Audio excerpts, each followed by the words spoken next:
Hello दोस्तों। अब तक हम यूनिफॉर्म के रास्ते के 3 इंपॉर्टेंट स्टेजेस समझ चुके हैं।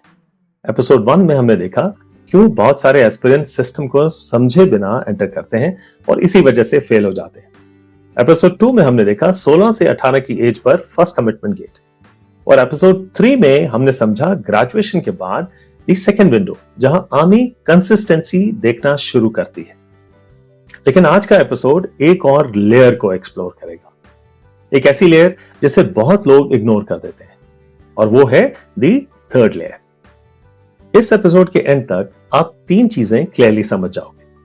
नंबर 1, आर्मी ऑफिसर सिलेक्शन का कंप्लीट आर्किटेक्चर। नंबर 2, स्पेशलिस्ट और इन सर्विस पाथवेज का एक्चुअल लॉजिक। नंबर 3, और क्यों कॉम्पिटेंस सिस्टम का फाइनल फिल्टर बन जाता है।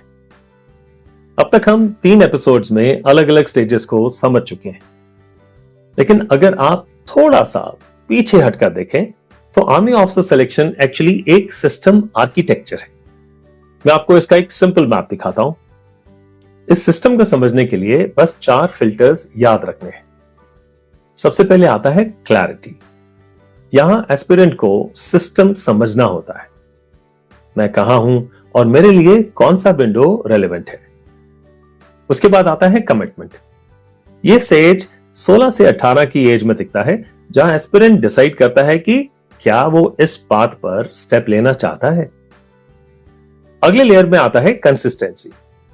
ग्रेजुएशन के बाद आर्मी यह देखने लगती है कि पिछले 3 से 4 सालों में आपने क्या पैटर्न बिल्ड किया है। और फाइनली आता है कॉम्पिटेंस। यहां एस्पिरेंट सिस्टम में एंट्री करते वक्त कुछ कैपेबिलिटी लेकर आता है, प्रोफेशनल स्किल, एक्सपीरियंस या सर्विस रिकॉर्ड।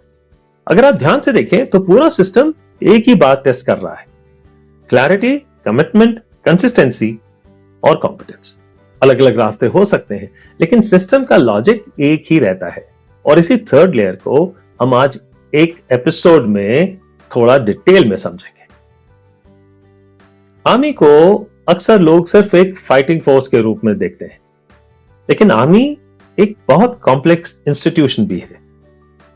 इस इंस्टीट्यूशन को सिर्फ सोल्जर्स नहीं चाहिए, इसे चाहिए डॉक्टर्स, लॉयर्स, एजुकेटर्स, इंजीनियर्स और एक्सपीरियंस सोल्जर्स जो लीडरशिप पोटेंशियल दिखाते हैं।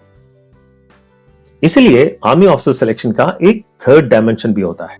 यहां एस्पिरेंट सिर्फ एंट्री नहीं मांग रहा, वो सिस्टम को कह रहा है ये है मेरी कैपेबिलिटी। चलिए पहले स्पेशलिस्ट पाथवेज को समझ लेते हैं। आर्मी में कुछ ब्रांचेस ऐसी होती हैं जहां प्रोफेशनल कॉम्पिटेंस ऑलरेडी डेवलप्ड होती है। फॉर एग्जांपल डॉक्टर्स जो arm forces medical college AFMC या AMC के सर्विसेज के थ्रू ज्वाइन करते हैं। लॉ ग्रेजुएट्स जो जज एडवोकेट जनरल जैक ब्रांच में एंटर करते हैं। एजुकेशन कोर ऑफिसर्स जो आर्मी के ट्रेनिंग इकोसिस्टम को सपोर्ट करते हैं, और कुछ और टेक्निकल स्पेशलिस्ट। यहां एक चीज क्लियर होनी चाहिए, ये एंट्रीज कोई शॉर्टकट्स नहीं होती, ये एक्चुअली डिमांड करती हैं कि एस्पिरेंट अपने फील्ड में ऑलरेडी सीरियस हो। इस स्टेज पर आर्मी आपको जीरो से ग्रूम नहीं कर रही, आप सिस्टम में एंट्री करते हो with an already developed professional identity. अब एक और इंटरेस्टिंग और पावरफुल पाथवे है, soldier to officer transition. Army के अंदर ही कुछ प्रोग्राम होते हैं जहां सर्विंग सोल्जर्स ऑफिसर काडर में मूव कर सकते हैं, जैसे army cadet college ACC Dehradun, special commission officers और कुछ और इन सर्विस सिलेक्शन सिस्टम्स। इसका मतलब क्या है? आर्मी कभी कभी लीडरशिप को सिस्टम के अंदर ही डिस्कवर करती है। कोई जवान सालों तक सर्विस करता है, उसका कॉन्डक्ट ऑब्जर्व होता है, उसकी जजमेंट देखी जाती है, उसकी एंड्योरेंस और रिस्पॉन्सिबिलिटी इवैल्यूएट होती है, और फिर सिस्टम डिसाइड करता है कि यह जवान ऑफिसर की जिम्मेदारी संभाल सकता है। अब एक सटल लेकिन पावरफुल शिफ्ट समझिए। फर्स्ट लेयर में एस्पिरेंट प्रॉमिस करता है, सेकेंड लेयर में एस्पिरेंट पैटर्न बिल्ड करता है, लेकिन थर्ड लेयर में एस्पिरेंट प्रूफ लेकर आता है। और यहां सिस्टम पूछता है आप क्या कर सकते हो, आपने क्या बिल्ड किया है अभी तक, आप क्या कंट्रीब्यूट कर सकते हो इंडियन आर्मी को। इस स्टेज पर एस्पिरेंट सिर्फ कैंडिडेट नहीं होता, वो सिस्टम के लिए एक रिसोर्स बन जाता है। अब अगर पूरी सीरीज को एक साथ देखें तो आर्मी ऑफिसर सिलेक्शन का लॉजिक बहुत सिंपल लगने लगता है। Clarity, commitment, consistency and competency. अगर क्लैरिटी नहीं है तो एस्पिरेंट ड्रिफ्ट करता है। अगर कमिटमेंट नहीं है तो एस्पिरेंट स्टेप नहीं लेता। अगर कंसिस्टेंसी नहीं है तो एस्पिरेंट कोलैप्स करता है। और फाइनली अगर कॉम्पिटेंस नहीं है तो एस्पिरेंट प्लेटो कर जाता है। डिफरेंट स्टेजेस पर एम्फोसिस चेंज होता है, लेकिन आर्किटेक्चर वही रहता है।